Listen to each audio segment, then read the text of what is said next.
Hello everyone, welcome to today's video. As some of you who know, from those of you who were around at the beginning of my channel, I was starting out by trying to do bloody puddles and 100% it. Because I figured, hey, it could be fun to do some expert maps. Except, I've hit a roadblock from several months ago and I still have yet to be able to pass it. And you want to know what that is? It's not chimps, it's not double HP mobs or half cash. It's Apopalypse of all modes causing the problems. And I actually find it kind of interesting why the actual problem is.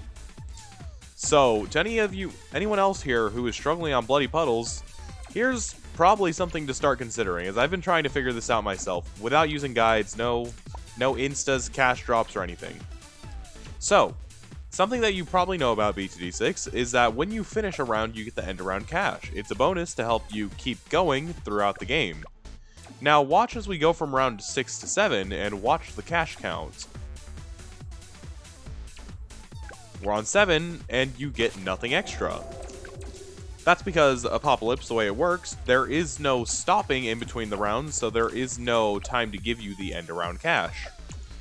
So then you just end up behind by hundreds and hundreds of dollars, making it so you generally die in the early 20s or so because you're handling 5 lanes at once, and it just gets really messy.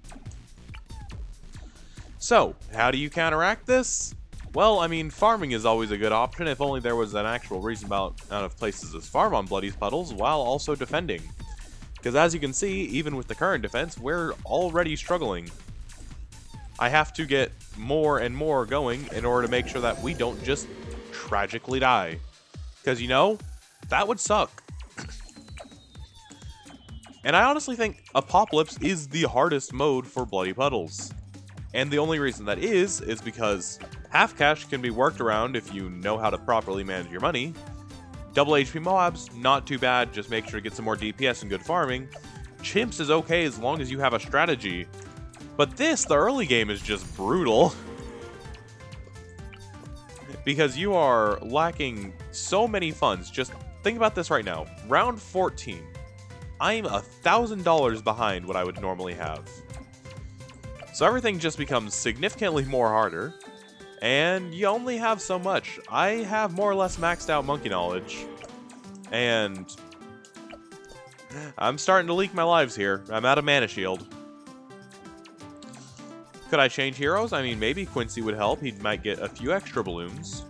But how far does that get me to the end? Not very far. He's Quincy. It's only Quincy. But there's still, I think the biggest thing that helps here is subs. But you can also see here, we're hitting like round 19 and stuff. I need more lane coverage, but I need to make sure that what lanes I do need to have covered are getting covered. Can I switch to an ace or something? I don't know. Am I going to have enough money to actually safely switch to that? Leads are coming soon. Camo's coming soon. You have detection for those? Hope so. Alright, let's try ace.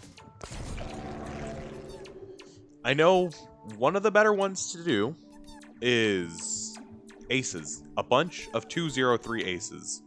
Very good. Except I also think, yeah, Never Miss got nerfed.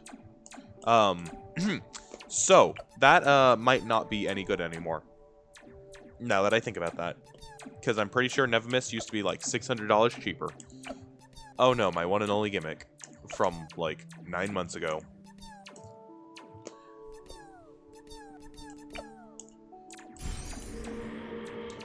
That being said though, this is actually not a bad Apopalypse run. If I somehow end up surviving this whole thing, I might just upload this too, as well as discussing why Apopalypse is difficult. Oh, wait, camos.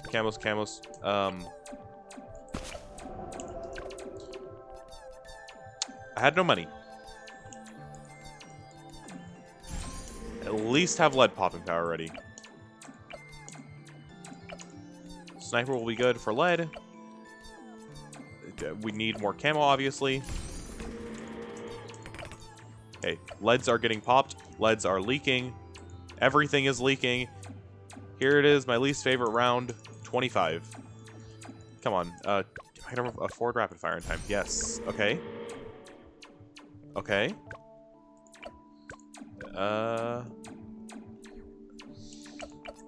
Yeah. Apopalypse is hard.